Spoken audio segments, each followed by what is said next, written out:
Chapter 6. Fire. For the firefighters at the Specialized Military Fire Department No. 2 on April the 25th, it was a day like any other, except that it was Friday. Everyone was discussing plans for the coming weekend. Many were getting ready to visit their families in neighboring towns and villages, where they would help with sowing potatoes. Those living in Chernobyl had private plots beside their cottages. Potatoes were on everyone's mind.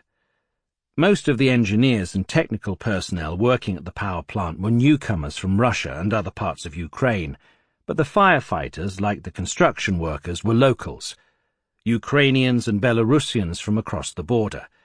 These village boys had taken jobs and salaries that they could only have dreamed of in their rural birthplaces. The shift lasted 24 hours, from 8 a.m. one morning to 8 a.m. the next, including the extra half-hour for their shift change with the next group of firefighters. They were supposed to be free to go home no later than 8:30 a.m. on April the 26th. They would have 48 hours off, with another shift starting on Monday, April the 28th. They had spent the day studying, exercising, and training around Unit 5, which was still under construction, but in the evening they had taken it easy. Some of the men had taken naps, while others had watched television. The evening news came on at 9 p.m. The main news item was the recent Politburo meeting at which Gorbachev and the party leadership had discussed ways of increasing production of consumer goods, an all-important issue in a society that suffered shortages of basic consumer items. Cars, an especially coveted item, could be bought only after spending years on the waiting list. Some of the older firefighters were driving cars, but the younger ones had motorcycles. In the international news, the hot topic was the conflict between the United States and Libya. President Ronald Reagan had ordered airstrikes on Libya on April the 15th, in response to the bombing 10 days earlier of the La Belle discotheque in West Berlin, which was frequented by American military personnel. The move was highly controversial, not only in the Soviet Union but also in the West, and Soviet television had a field day covering protests against the American action throughout the world. On Friday night, people waited impatiently for the end of the news and the start of entertainment shows. At 11:10 p.m., one of the two all-union television programs broadcast a popular contest, Song 86. The second all-union program was a report on a gymnastics competition, another favorite of Soviet viewers and a source of pride throughout the country. That year, the star of the competition was Yelena Shushunova. 2 years later, she would win gold at the Summer Olympics in Seoul, the first Olympics since 1976 in which Soviet and American athletes took part together. The Americans had boycotted the Moscow Olympics in 1980 after the Soviet invasion of Afghanistan, and the Soviets retaliated by refusing to attend the 1984 Olympics in Los Angeles. As others watched television, chatted or napped, the officer in charge of the firefighters, a 23-year-old lieutenant named Volodymyr Pravik, was sitting in his office writing. Some thought he was working on his study notes, as he was planning to continue his education and enter a firefighter's school for senior officers. But Pravik was also in the habit of writing letters to his wife, Nadika, because they had lived apart for a year.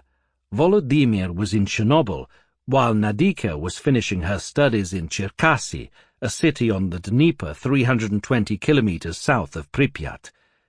They had met there when Volodymyr was studying at the Firefighters Academy, and she was a student in the local music school.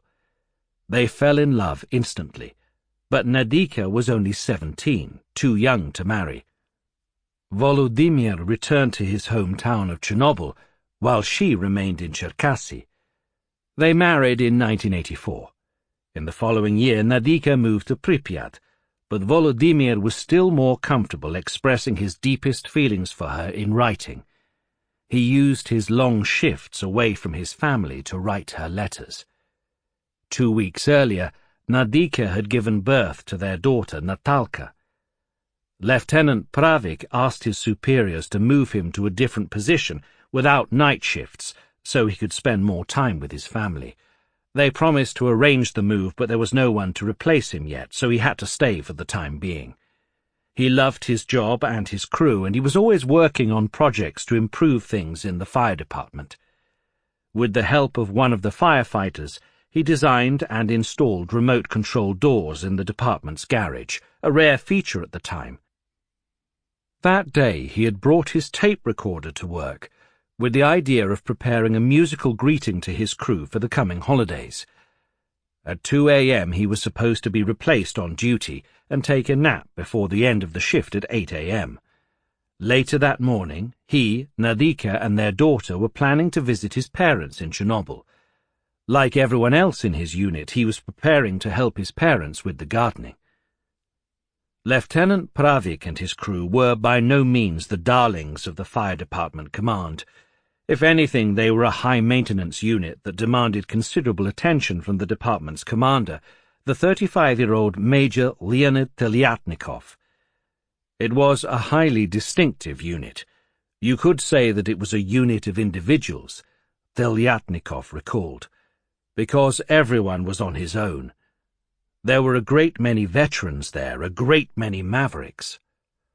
Pravik was the youngest of them. Every subordinate of his was older than he was. The firefighters were paid quite well, and it was not easy to get a job in the department. Many had gotten theirs through family connections. Fathers, sons, and brothers formed networks that were hard to penetrate, even for a seasoned commander. Pravik believed in leading by example. Telyatnikov wanted him to be tougher with his men, who took advantage of him and occasionally let him down. Pravik brought their requests for better living conditions, days off, and so on, directly to Telyatnikov. On one occasion, he publicly opposed his commander on the issue of punishing a subordinate who had missed his shift. The firefighter had confused the dates when he was supposed to be on duty. Pravik believed that he should not be punished too harshly. Telyatnikov disagreed and had numerous discussions with Pravik about it. He even spoke with his wife, who he believed had influence over her husband, but to no avail. Pravik continued to put his people first. It cost him delayed vacations and deferred promotion to the next rank, but the rough veterans loved their young commander. Pravik was a very good guy, said one of the men, the 35-year-old Leonid Serhii, in describing his commanding officer. Brainy and competent, he was very knowledgeable about radio engineering, which he loved very much. He was something of a master with light shows or repairing receivers or tape recorders, and he got along well with the men. A fine commander. He could settle any question. If you approached him, he would see to it promptly.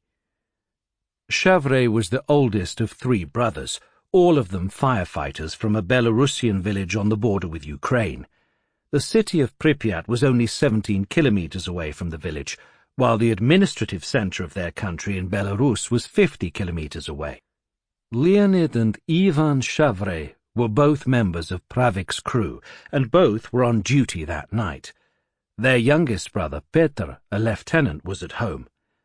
After watching television, Leonid went to take a nap. He was supposed to replace Pravik, who was still on watch at 2 a.m.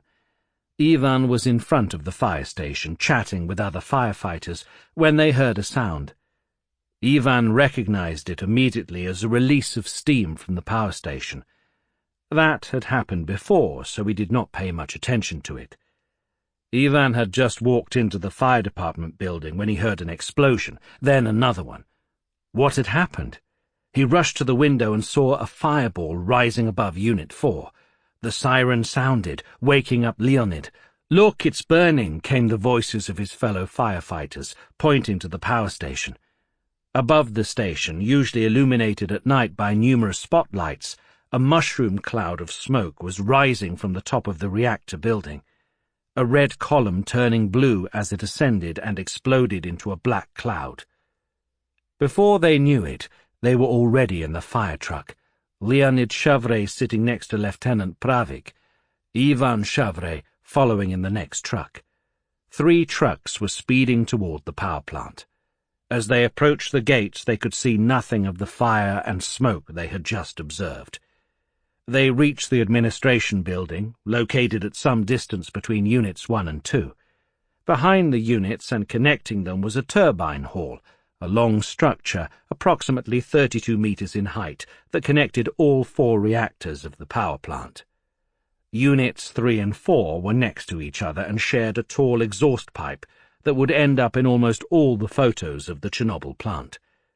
The height of the units and the level at which the pipe began was 72 meters, the height of a 17-story building, comparable to a medium-sized American skyscraper of the 1920s and 1930s. As they looked in the direction of the pipe, they were stunned by the scope of the disaster. The roof of Unit 4 was gone, as was a good part of the wall. Tongues of flame were licking the remaining walls. The shocked Pravik radioed alarm signal number 3, the highest level of alert, which meant that all firefighting units in the entire Kiev region were immediately called into action. Pravik was acting as he always did, taking responsibility. "Well, Mikhailovich, it's going to be hot for us," said Pravik, addressing Leonid Shavre respectfully by his patronymic. "We'll really have to work here." Shavre understood immediately that the situation was grim. "My hair stood on end," he remembered later. The time was 1:28 a.m., 5 minutes after the explosion. Pravik and his crew left the truck and ran along the transport corridor through Unit 3, trying to figure out what had happened. They found a telephone in the corridor, but no one responded to their call. Finally, they noticed 2 distressed technicians running towards them from Unit 4. "What happened? Where's the fire?" asked the firemen. The technicians were not sure, but suggested that the roof of the turbine hall might be on fire. That was bad news, Pravik realized. There were many combustible items, including extremely valuable equipment, in the turbine hall that connected all 4 units of the power plant, and the fire could spread to all of them. Pravik had to act, and act fast. He ordered Leonid Shavre to get back to his fire truck and drive it up to the wall of the turbine hall. Pravik himself would stay inside the building, try to find out more about the accident, and devise a plan for further action. Shavre did as he was told. Together with another firefighter, Volodymyr Prishchepa, he then climbed onto the roof of the turbine hall. No easy task, as they were wearing full gear and had to climb the ladder, which was 12 meters long and moving as they ascended it. What they saw at the top was much more than a fire. "When I made my way onto the roof, I saw that parts of the ceiling were damaged and some had fallen," recalled Prishchepa a few days later. "Closer to the edge of the roof on Unit 4, I saw the spot where the ceiling had started to burn," he continued. "I wanted to approach it to put out the fire, but the ceiling was shaking. I returned and walked along the wall, following the pipe that supplied water for fighting fires, approached the heart of the fire, and covered it with sand stored on the roof, as it was impossible to attach a hose." Leonid Shavre also remembered that they extinguished the fire without using water. "We tried to beat out the flames with canvas fire hoses. There were water pipes for fighting fires on the roof and hoses in containers, so we used those hoses to fight the fire. There were holes in the roof, and once we started pouring water, there might be short circuits. We beat the flames with the hoses and stamped on them with our feet." Contrary to all safety regulations, the roof on which the firefighters were working was covered with bitumen, a highly inflammable petroleum product. "It was hard to walk as the bitumen on the roof had melted," recalled Shavre. "Such heat. With the slightest increase of temperature, the bitumen immediately caught fire. If you stepped on it, you couldn't put one foot in front of the other. It tore off your boots. And the whole roof was littered with luminous, silvery pieces of debris of some kind. We kicked them aside. One moment they just seemed to lie there, the next moment they would catch fire." What Shavre and Prishchepa were kicking aside were pieces of graphite and radioactive fuel. These radioactive materials were irradiating everything around them, first and foremost the crew members, who had no instruments to measure the radiation or proper gear to protect themselves against it. They were trained to extinguish everyday fires and enter rooms and buildings full of smoke. No one had ever explained to them how to deal with radiation, even though their fire station was near the power plant. They had little, if any, understanding of how the fire they were fighting was different from regular fires, and that it might be radioactive. With the temperature rising, Serhii and Prishchepa removed parts of the regular gear they were wearing. The temperature was high, making breathing difficult. We unbuttoned our gear, took off our helmets, and laid them down, recalled Serhii. Unbeknownst to them, they were being applauded by observers on the ground. The fishermen on the nearby pond who had witnessed the scene were impressed. "He's taken his helmet off," exclaimed one of them. "Fantastic! He is a real hero." In Pripyat, Ludmila Inatenko, the wife of Vasil Inatenko, a crew member of Fire Department No. 6, which was responsible for the fire safety of the city, woke up when she heard a noise under her windows. Like some other young firefighters and their families, Vasil and Ludmila lived in an apartment above the department's garage. Vasil was on duty that night, and she looked out of the window, searching for him. He was there, getting into his truck. "Close the window and go back to sleep," Vasil called out to his wife. "There is a fire at the reactor. I'll be back soon." Ludmila looked towards the power plant and saw flames above Unit 4. Everything was radiant, she remembered, the whole sky, a tall flame, and smoke. The trucks pulled out of the garage and sped off toward the power plant. In charge was Vasil's commander, a 23-year-old lieutenant named Viktor Kibenok. Trained at the Cherkasy Firefighters Academy, he had graduated in 1984, a year after Pravik. Kibenok was in charge of an exemplary unit. All his subordinates were more or less of his age, and he was friends with many of them, including Vasil Inatenko. Inatenko, a prize-winning athlete who had won the title of Master of Sports of the Soviet Union, was 2 years older than Kibenok. Their families spent holidays together, and their wives were friends. The two men worked on the same shift and were now on their way to the nuclear plant. Lieutenant Kibenok reached the plant at 1:45 a.m., 7 minutes after the arrival of Pravik's unit. Since Pravik and his people were dealing with the fire on the roof of the turbine hall, the roof of the reactor hall of Unit 3 became the new priority.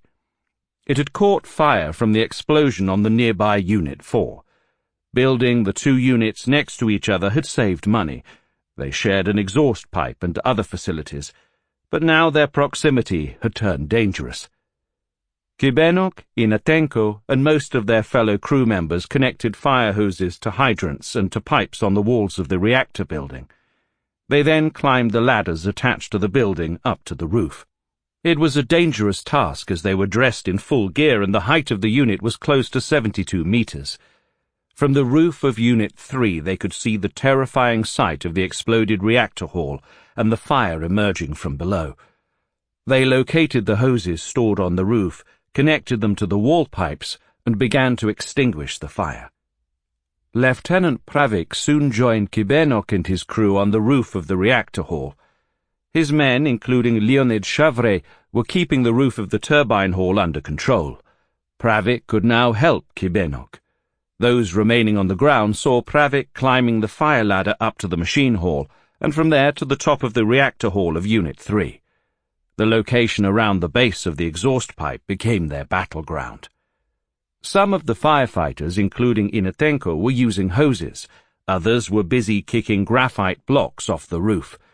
They had no idea that the blocks came from the reactor and were killing everything around them by irradiation. Their primary concern was to contain new fires that were being ignited by extremely hot pieces of graphite on the roof. Major Leonid Telyatnikov, the head of Fire Department No. 2 and Pravik's commanding officer, was fast asleep when the telephone rang in his Pripyat apartment. The officer on duty told him that there was a fire at the nuclear plant. Telyatnikov was on vacation, but that did not matter now. He had to join his men at the plant. With all the fire trucks gone, he called the local police and asked them to send him a car. They obliged, and he reached the plant at 1:45 a.m., around the same time as Kibenok's unit. He saw the ruined Unit 4 and the fire spreading on the roof of Unit 3. The tongues of flame there were up to 2 meters high. What else was on fire? He spent his first minutes at the plant, as Pravik had done, running around and assessing the situation. Near the walls of the turbine hall, he ran into Leonid Serhii from Pravik's crew, who had climbed down from the roof to get a fire hose.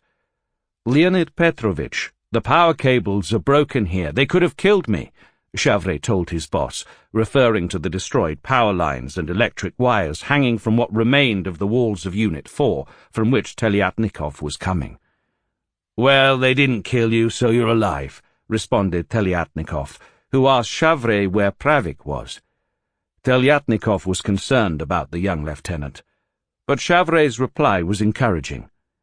When the accident happened, regardless of any friction in the crew, regardless of anything, the whole crew followed Pravik without hesitation, recalled Telyatnikov, and no one flinched. Telyatnikov finally saw Pravik when the lieutenant and the group of firefighters from Kibenok's crew climbed down from the roof of the reactor hall of Unit 3. Pravik reported that the fire on the roof had been largely extinguished, but he was clearly in a bad way. There were 7 men with him, all in bad shape and feeling sick, recalled Telyatnikov.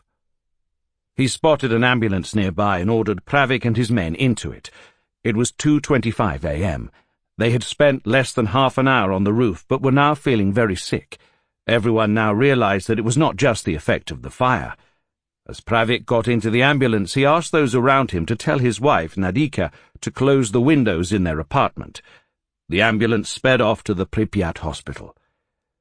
Ivan Serhii, who was then on the roof of the turbine hall, saw the firefighters from Kibenok's crew starting to climb down as well.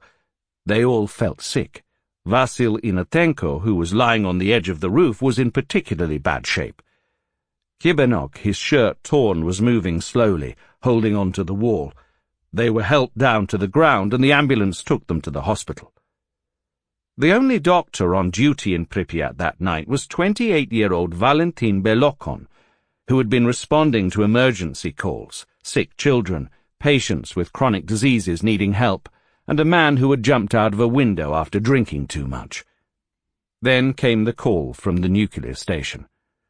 Belokon arrived at the power plant with painkillers expecting to treat burns, but there were none. He ran into Kibenok before the latter joined his men on the roof of Unit 3. "Is there anyone with burns?" asked Belokon. Kibenok responded, "No, there isn't, but the situation is not quite clear. Something is making my boys feel a bit sick." Belokon recalled that the lieutenant was somewhat agitated, worked up. After Belokon had spoken with Kibenok, firefighters brought him a young workman, approximately 18 years old, who had been working at Unit 3 and had walked into Unit 4 from there. Now he complained of an excruciating headache and nausea. Belokon asked what he had been eating and drinking. It was a Friday night, and his first suspicion was alcohol poisoning. The boy told him that he was sober. Meanwhile, his condition worsened. His speech was slurred, and he grew pale, repeatedly saying, "Horrors, horror." Still, there was no smell of alcohol coming from his mouth. Belokon administered 2 relaxants, relanium, known in the West as diazepam, and aminazin, whose generic name is promanazin. More people were soon brought to Belokon, all operators from the plant and all complaining of headaches, dry throat and nausea. Belokon applied the same treatment and sent them to the hospital in an ambulance. Then came the firefighters, who were in even worse condition. It was only when Belokon sent the firefighters to the hospital that he realized what was happening. He called his superiors and asked for potassium iodide, a drug that protected the thyroid from radiation.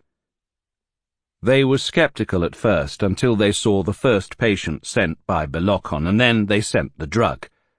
There was no longer any doubt that they were dealing with radioactive poisoning, but no one knew how high the level of radioactivity was. Belokon started to recall what he had learned about radiation in medical school, Not much. But even the operators at the power plant were oblivious to the danger. The people being brought to Plokhy were vomiting, but they refused to admit what was going on, attributing their condition to shock. Ashamed to be seen vomiting, they went outside the building when they felt sick, so that other workers would not see them. Major Telyatnikov was running out of time. He sent reinforcements to the roof of reactor number 3. By 3:30 a.m., he too was experiencing the symptoms he had seen in the firefighters he had sent to the hospital only an hour earlier, nausea and retching. It was his turn to be taken to the hospital. By now, the Serhii brothers, Leonid and Ivan, who were both at the power plant fighting the fire, had been joined by their younger brother, Petr. Leonid was on the turbine hall, and Ivan had been sent to the top of reactor number 3 with those who were replacing the Pravik and Kibenok crews. Petr had arrived with another off-duty officer to help deal with the fire. He was not even wearing his gear when, approaching the turbine hall, he heard the voice of his brother Leonid, who was shouting, "Give me hoses! There are no hoses!" The hoses he was using had been burned by the melting bitumen. I immediately took off my shoes and put on kersey boots, throwing my cap into the car, recalled Petr. I put 2 hoses under my arms and climbed the ladder to the top, and that was all the protective gear I had, just my boots. Protection didn't matter. Minutes counted to stop the flames from spreading. The new hoses were finally on the roof of the turbine hall, but there was no water. With the electricity gone, the plumbing system that was supposed to supply water to the pumps was dead. Petr Serhii made a decision on the spot, to use water from the cooling pond nearby. It was easier said than done. Around him was a scene from the apocalypse. The concrete blocks, window glass, graphite and fragments of fuel rods, all thrown up by the blast, created a hellish obstacle course for the trucks that had to get to the pond. I ran in front of the truck. There was no lighting. Everything was covered with debris, remembered Petr. I dodged like a rabbit with the truck following me, and still the wheels were punctured. I took metal rods out of the wheels with my hands and kicked them out with my feet. Then the skin peeled off my hands. The metal rods were radioactive. Eventually they managed to reach the pond. Water was delivered to the roof of the turbine hall, and the fire was again brought under control. It was only closer to 7 a.m., when the fire was finally extinguished, that the Serhii brothers were allowed to leave their positions around the damaged reactor. Ivan, who had been fighting the fire on the top of reactor number 3, was taken away by an ambulance. He had a sweet taste in his mouth and could barely stand up. Leonid climbed down from the roof of the turbine hall on his own, but he was vomiting. Petr, who had arrived last, already did not feel well. I was retching and felt terribly weak. My legs wouldn't respond, as if they were made of cotton, he remembered. What he wanted most was a drink. He reached for a water hose and drank from it, experiencing immediate relief. "What are you doing? It's dirty," said a fellow crew member, referring to the water brought from the cooling pond. Petr responded that the water looked clean. But the water was radioactive. I knew that, but it seemed to me that if I didn't get a couple of swallows I would fall and wouldn't be able to get up, Petr recalled. He would pay dearly for those 2 sips of water from the Chernobyl pond. His digestive tract was severely damaged. Another young firefighter officer, Petr Khmel, had arrived at the plant at the same time as Petr. Like him, Khmel had relatives already fighting the fire. His father, Serhii, a truck driver for the Chernobyl City Fire Department, had been among the first to reach the plant after the number 3 alarm radioed by Pravik had sounded. Petr Khmel was an officer of Fire Department number 2 and was supposed to replace Pravik and his crew on duty at 8 a.m. The first thing he learned on arrival was that Pravik had already been taken to the hospital. I went up to the roof of the machine hall to reconnoiter. The roof was completely destroyed, and there were flames, true, not high ones. They gave me a fire hose. After a while I was the only one left there. I asked on the portable radio what to do. They answered, "Wait for your replacement." He stayed. He was not sure how long he remained there. In his haste to reach the plant he had left his watch at home. but he would later learn the terrible truth that every second counted. While Petro Chmel was on the roof, his father, Serhii, spent most of the night near the walls of the turbine hall. He saw Pravik climb the fire ladder, learning subsequently that not only Pravik but also Telyatnikov had been taken to the hospital, and began to worry about his son. He had no doubt that Petro would be called as well. Around 7 a.m., when Serhii and his fellow firefighters were ordered to leave their positions and potassium iodide was administered to them, he began asking people whether they had seen Petro. The answer was no. Then someone said, "Petro Chmel was taken there as a substitute." Serhii's heart sank. There meant the damaged reactor. "I thought it was all over, finished," he recalled later.